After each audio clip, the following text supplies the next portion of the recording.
Alright, we got the driver's side off now. I'm sure this is going to be fairly heavy,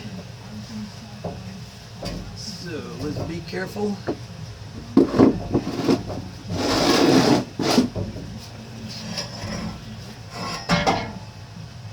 Very heavy, actually.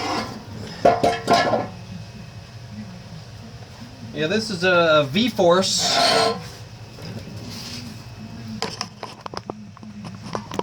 The old one was a V-Force, which I think is MagnaFlow or a Flowmaster. I'm not sure. Previous owner put this on. I mean, it's not that bad a shape.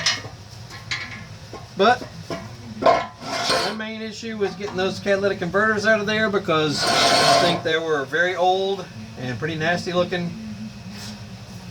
And you know, for the cost, I got this whole new system. You know, might as well do it, right? Not all that expensive. Anywho, keep it on, keep it on.